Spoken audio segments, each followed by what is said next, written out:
यीशु साहब, praise the Lord. College के दिनों में जब मैं एक दिन कॉलेज जा रहा था, उस समय मैं साइकिल से ही जा रहा था। अचानक मेरे देखते देखते एक बस जो वहाँ से गुजर रही थी, कुछ दूरी जाने के बाद में एक ब्रिज था।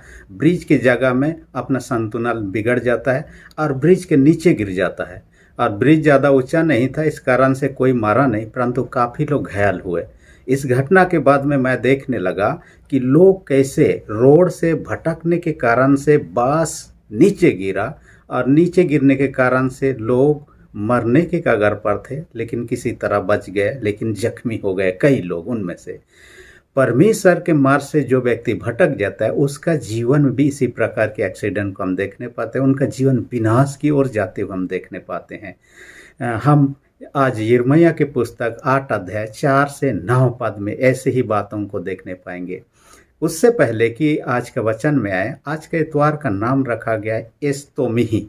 ये लैंड घुसने से पहले ये दरवाज़ा है, तीसरा दरवाज़ा कहिए, और इसका अर्थ होता है एस्तोमिही का मेरे लिए हो, यानी प्रभु चाहता है कि मनुष्य उसके लिए होना चाहिए। खासकर यहाँ पर यहूदियों के लिए कहा गया मेरे लिए हो, तो यहूदी लोग प्रभु के लिए ना होकर प्रभु से भटक चुके थे, प्रभु के मार्ग से भटक चुके थे। और किन किन बातों के कारण से भटक गए थे? व्यभिचार के पापों के कारण से ईश्वर को भुला देना और गलत काम में पड़े रहना। ऐसा नहीं है कि उस समय खाली होता था, आज व्यभिचार का केस नहीं आता है। मैं एक रिपोर्ट देख रहा था, नेशनल क्राइम रिपोर्ट ब्यूरो 2021 का रिपोर्ट जब मैं देख रहा था, वहाँ देखने में पता चला कि उस साल का जितना आंकड़ा दर्ज हुआ है थाने में, उसके आधार पर हर दिन 86 यानी 86 बलात्कार की घटना उस साल हुआ है। ये आंकड़ा बताता है कि जो रजिस्टर हुआ है उन आंकड़ा है, इसके अलावा जो कि दर्ज नहीं हुआ केस, उनका तो आंकड़ा और कुछ हो सकता है। यानी कि व्यभिचार के केस उस समय में भी था, आज भी ऐसा परिस्थिति दिखाई देता है। साथ ही यहूदियों के जीवन में हम देखने पाते हैं बाल, आशेर और मोलक नामक देवताओं के पीछे चले गए थे, ईश्वर को भुला गए थे।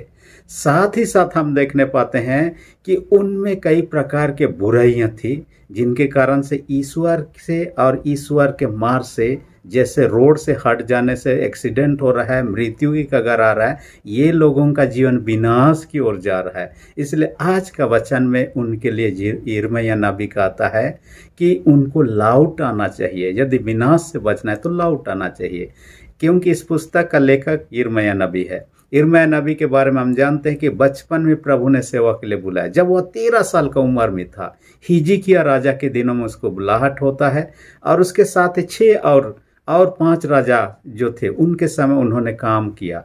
कहा जाता है कि 627 ईसा पूर्व में उन्होंने अपने भविष्यवाणी करना या सेवकाई का काम करना को शुरू किया।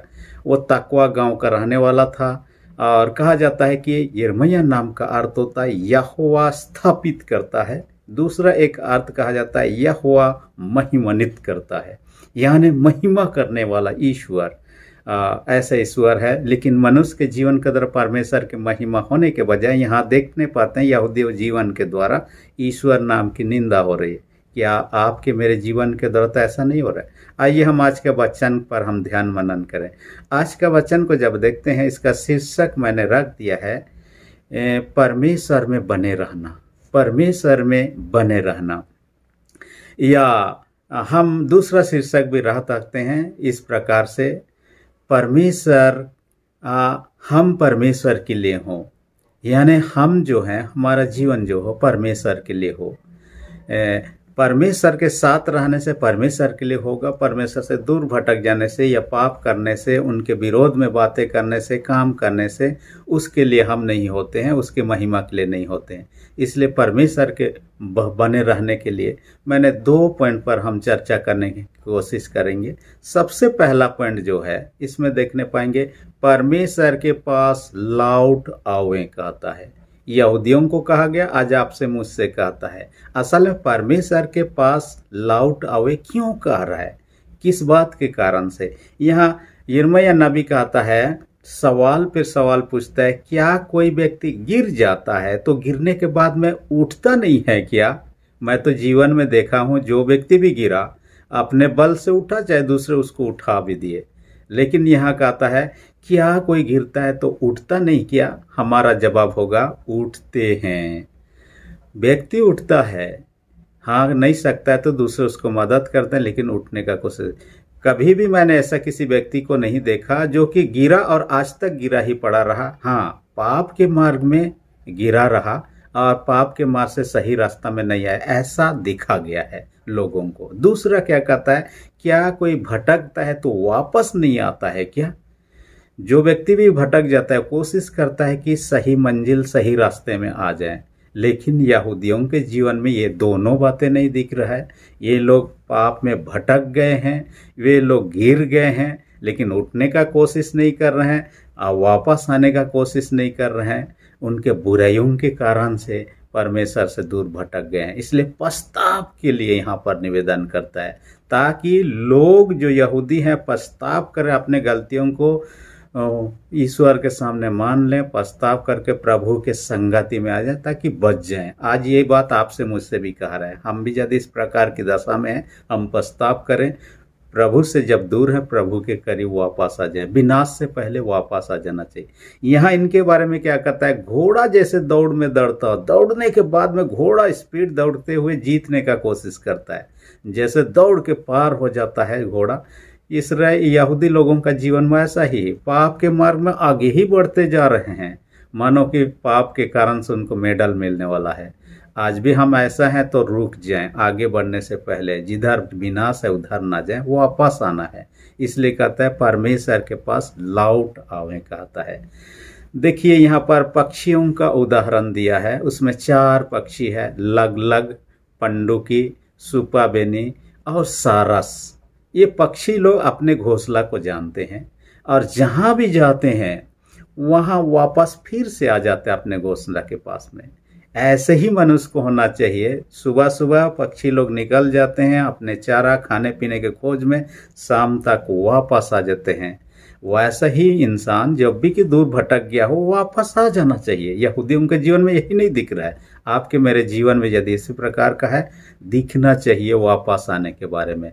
हम परमेश्वर के साथ बने रहने के लिए हमें क्या करना है, उनके निर्देशों के अनुसार चलना है। देखिए हमें सुरक्षित मंजिल पहुंचना है, रोड में ही चलना है। रोड से भटक जाएंगे तो हम मंजिल तक नहीं पहुंच पाएंगे, विनाश ही विनाश होगा। यानी कि रोड का नियम को पालन करते हुए हमें दाहिने तरफ नहीं चलाना, हमारे देश में बाएं तरफ ही चलाना है। जहां सिग्नल नहीं है वहां पर रुकना है, कहां बढ़ना है, इत्यादि इत्यादि। इन चीज़ों को पालन करते हुए हम रोड में आगे बढ़ें। कोई संस्था भी रहता है, अब देखिए स्कूल कॉलेज में स्कूल का नियम कानून को पालन करना होता है, नहीं भी पालन करता है तो उसको कॉलेज से निकाल भी दिया जाता है। हालांकि हम जानते हैं कि उनको वार्निंग सब दिया जाता है, उसके बाद में निकाल दिया जाता है। ये उसमें बने, किसी भी संस्था में हो, चाहे आप फौज में हो, वहाँ भी नियम कानून है और वहाँ बने रहना चाहते तो उनके अनुसार चलना ही होता है। परमेश्वर ने बाइबल वचन के द्वारा हमें मार्ग बता दिया है, किस मार्ग में आगे बढ़ना है, कैसे आगे चलना है।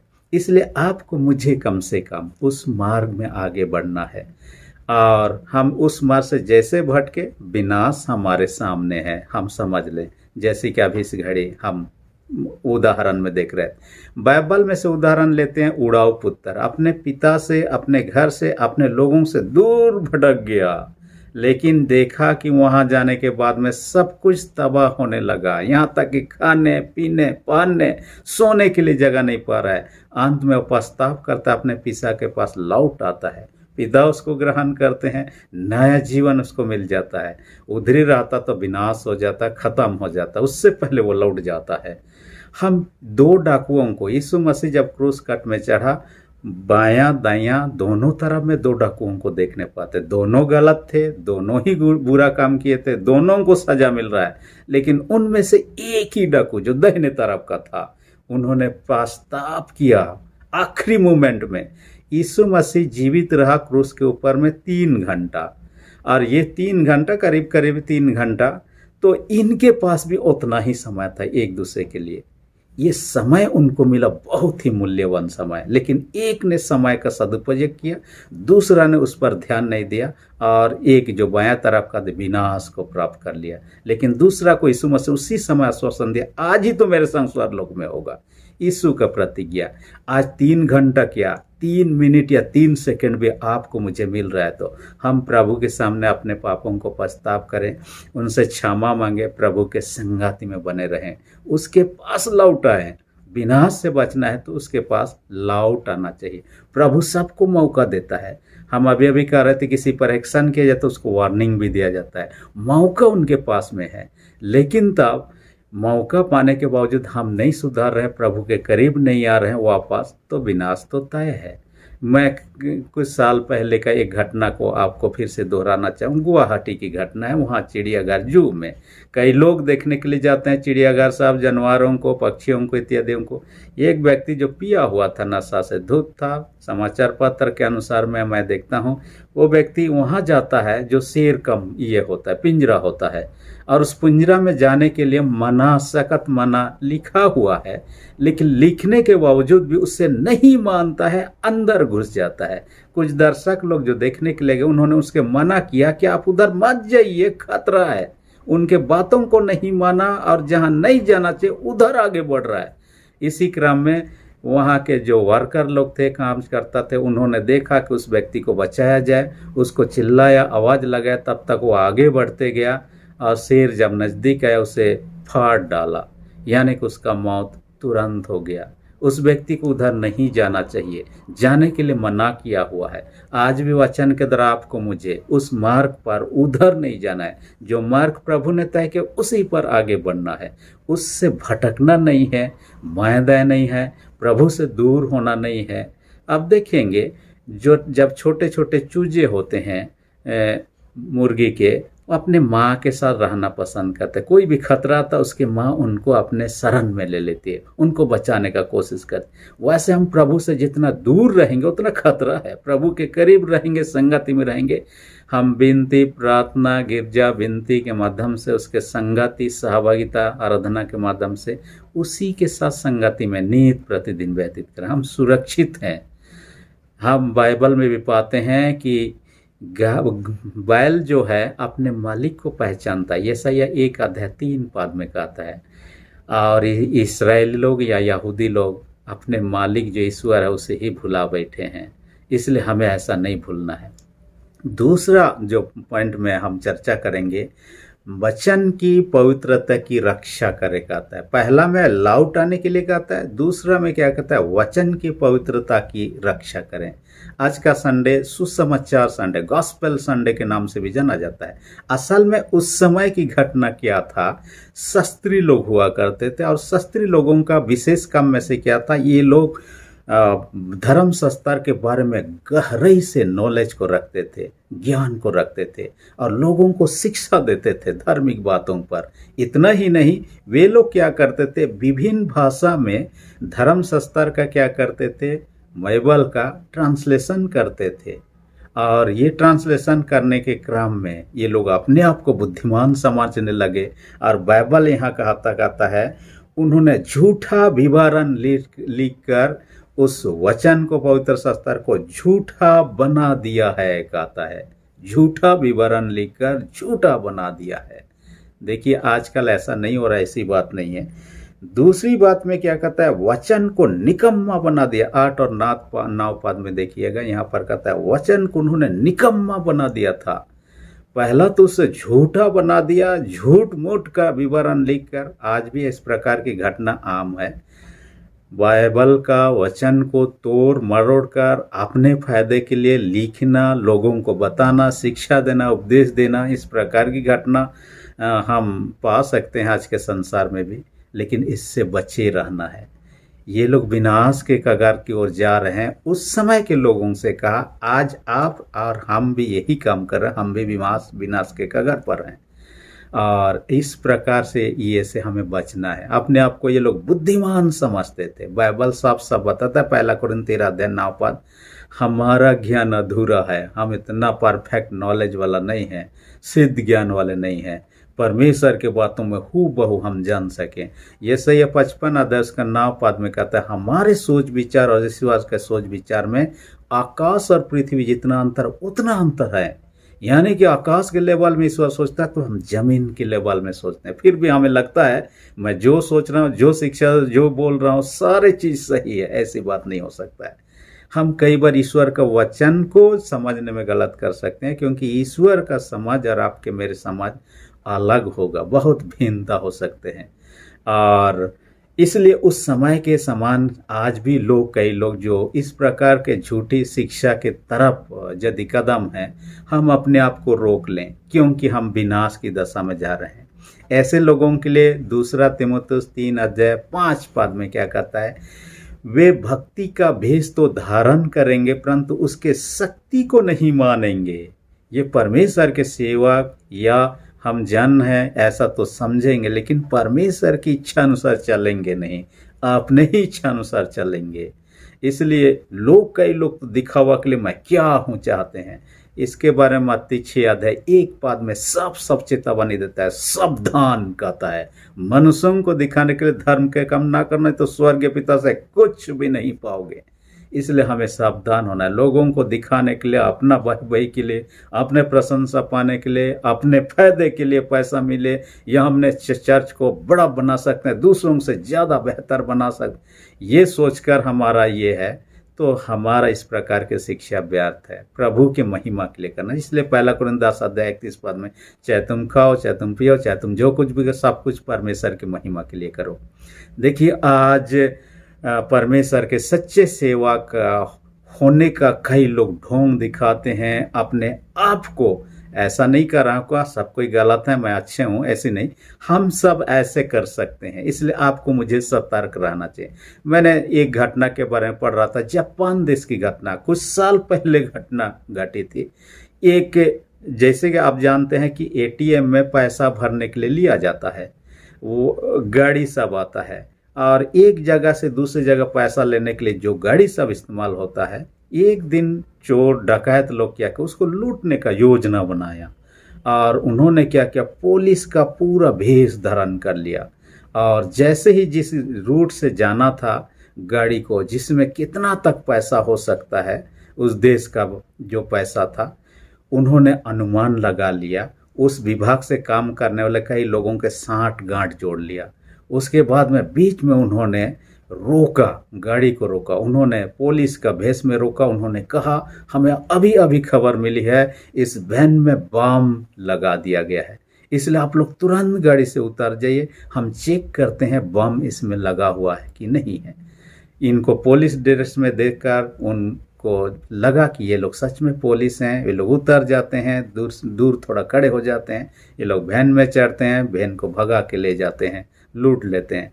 कहा जाता है उसके वैन के अंदर में उस समय 300 मिलियन एन, जो उस देश का जो पैसा है उतना था, इनको भगा के ले लिया जाता है। ये लोग गलत तरीके से अपने फायदे के लिए ड्रेस से बदल के ऐसा आते हैं। आज भी भेष बदल कर आने से और उस प्रकार का एक्टिविटी करने से हम ईश्वर के सामने अपने आप को सिद्ध नहीं बना सकते हैं। ईश्वर सब कुछ जानता है, हमारे आपके मेरे मन के अंदर की बातों को जानता है। इसलिए हम किस मनसा से प्रभु का सेवा करें, प्रभु का वचन प्रचार करें। आज सुसमाचार दिवस है, तो हमें सच्चाई के साथ प्रचार करना चाहिए।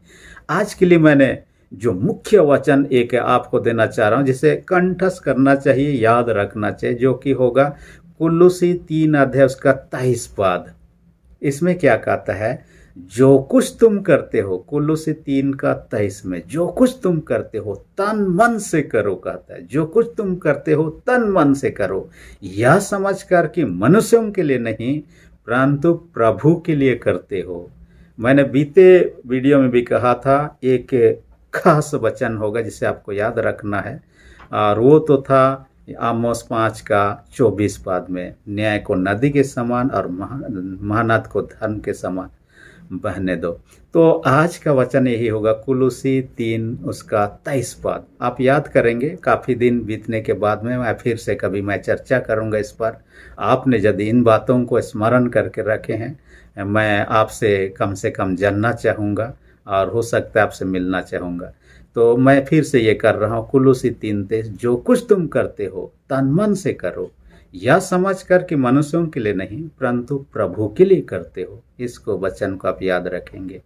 आज देखिए यहूदी लोग ईश्वर की ओर नहीं लौटे और यरूशलेम में ये पहली बार नहीं है कि यिर्मयाह नबी ने उनके लिए इस प्रकार के घटना बातों को कहा, नहीं लौटेंगे तो विनाश आएगा। ऐसा पहले से हो चुका था, इसके बाद में भी हो चुका है। यरूशलेम के बारे हम जानते हैं, यीशु मसीह ने भी जब अंतिम बार यरूशलेम को गया था, यरूशलेम को देखकर रोया था। उनके दशा को देखकर ये लोग क्या कर रहे हैं, पाप में पड़े हुए हैं, ये लोग नष्ट हो जाएंगे, यरूशलेम नष्ट हो जाएगा। और ये 70 ईस्वी में पूरा होता है। यीशु मसीह के मरने के बाद में 70 ईस्वी में रोमी सैनिकों के द्वारा घेर लिया जाता है, नगर के लोगों को मार डाला जाता है, दीवारों को तोड़ दिया जाता है। जब कई दिनों तक घेराबंदी 4-5 महीना तक किया गया, तब अंदर में जो लोग फंसे रहे लोग मरने लगे। ऐसे यहाँ तक कि कहा जाता है लोग एक दूसरे का मांस भी खाकर जीवित रहने को तैयार थे। इस प्रकार के हालात जो भी हो, 11 लाख लोग मारे जाते हैं। इतिहास की घटनाओं से हमें ऐसा मिलता है। जो लोग बच जाते हैं उनको पकड़कर बंदी बना कर लिया जाता है। ये उनके पापों के कारण से। आज यदि हम उस दशा में हैं, हम प्रभु के पास लौट आ जाएं ताकि विनाश से बच सकें। और दूसरी ओर हम वचन को महत्व दें, तुच्छ न जाने और उनको तोड़ मरोड़ कर लोगों को ना सिखाएं, जैसे कि उस समय शास्त्री लोग किए थे, जिनके कारण से वचन को लिखना पड़ा। आइए हम प्रभु के संगति सहभागिता में निरंतर बने। प्रभु इस वचन में सबों का अधिक आशीष दे। आमीन। हम प्रार्थना सेनाओं के जीत पिता धन्यवाद देते हैं आज के वचन का हमसे बातें कि हर एक सुनने वाले छोटे बड़े सबों का अपने स्वर्गीय आशीष से भर दे। जितने बीमार उनके बीमार को यीशु के सामर्थ्य नाम से दूर कर। जो कोई पिता विश्वास में कमजोर है उनके विश्वास को दृढ़ मजबूत कर। प्रार्थना यीशु के नाम से मांगते हैं। आमीन। यदि अब तक आपने मेरे चैनल को सब्सक्राइब नहीं किया, रेड बटन को प्रेस करके सब्सक्राइब कर दीजिए। वीडियो अच्छा लगे तो लाइक बटन को भी प्रेस कर दीजिए। धन्यवाद।